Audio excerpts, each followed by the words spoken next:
Femi, why do you love kettlebells so much? You know, when I started working out, years ago when I started working out, I remember I used to do nothing but bench press. And when I was benching, I'll never forget the day when I finally, this hit me. I did 315 on the bench. And then my friend said, hey, you could probably do 320. And I eventually did it, but when I sat up, right? When I sat up, I remember thinking to myself or asking this question, is that it? Like, do I just now have to go up to 325, now 330, and just that's it? And I'm just gonna get bigger and bigger and bigger and bigger. And I didn't see the point. Like at that point, I thought to myself, I couldn't foresee a moment in my life where I would be laying on the floor and my life depended on me being able to lift up 300 pounds. I just couldn't foresee it. So then I couldn't see the reason for me benching other than to, get bigger. And I didn't really give a shit about getting bigger. So that was the first time I started to ask myself, why do I work out? What am I doing it for? And I didn't it's not like immediately I found kettlebells. Nah, that's kind of like steered my workout regimen, my workout life after that.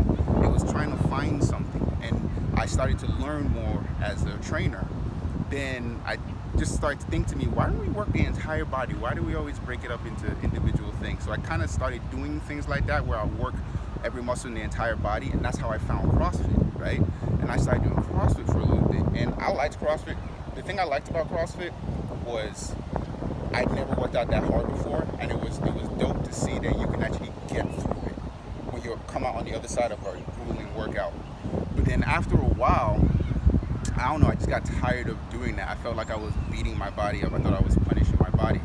And so you're still trying to answer. I remember around that time, that's when I started to answer the question, why do I work out? And I realized I wanted to be able to, when I'm in my 80s, when I'm in my 90s, I don't want to use a cane. I want to still be able to run. I want to still be able to climb things. I want to still be able to jump. I didn't want to be in pain. I didn't want to have neck pain, joint pain, stuff like that. So that's when I realized, okay, this is the reason why I worked out. So I started to now look for things online. I started buying different forms of equipment. I bought sandbags, I bought ropes, TRX. I even used kettlebells back then, but it didn't really catch on with me until I remember learning about the fascia. And I learned that how the fascia in essence connects everything. So your entire posture, all of that is fascia related. And I remember learning from this guy, Naudi Aguilar, that did functional patterns. He was talking about how the body moves in rotation. That's how the body naturally moves. And it dawned on me, oh my God, all the other forms of equipment, work training that people typically do, especially at the bodybuilding, which is the most popular thing, doing squats, doing bench press, doing lat pull down. It was so one-dimensional, It was so one-dimensional. It's like, you're like this, I'm doing rows, so I'm seated right here, I'm getting stronger, I'm doing bicep curls, or I'm doing triceps, they here, or I'm just squatting. It was all very one-dimensional, but we don't use our bodies like that every day. When you're having to clean something, you're picking up the couch, vacuuming underneath it, you're going over here, you're putting this up, you're putting it right here. Your body is moving all over the place, right? So I was like, well, shoot, with my aim of trying to be fit and strong and capable when I'm in my 20s, when I'm in my 80s, 90s, I thought, why shouldn't my training mimic that, right? And then I started to think about what I could possibly do to start moving my body and rotating in certain ways. That's when I looked at the kettlebell. Wait, hold on, I can do certain things with the kettlebell. It started off with something as simple as, at first you start off with, the typical swing, right? But even this is still one-dimensional because it's just like doing a standard deadlift where you're just going up and down, right? Which is what you still see most people who do kettlebells. They still are doing kettlebell swings like this. Once I mastered the hip hinge and the swing, didn't need to do this anymore.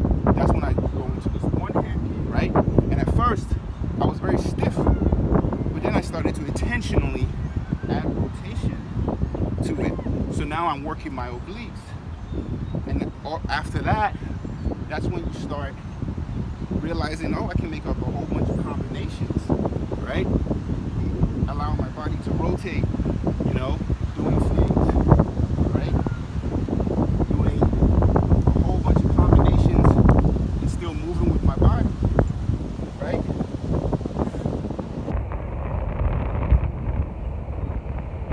I realized all of a sudden I had freedom, right? I had freedom and I could start doing so many things with my kettlebell, with my body, that I literally just fell in love with kettlebells.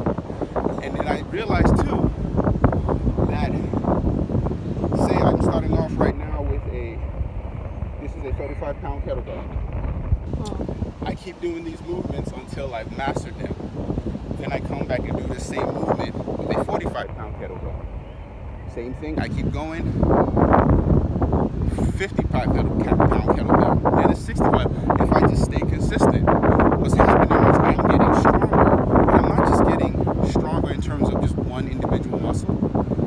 Every single muscle that does the movement that's involved in any movement that I do gets stronger together.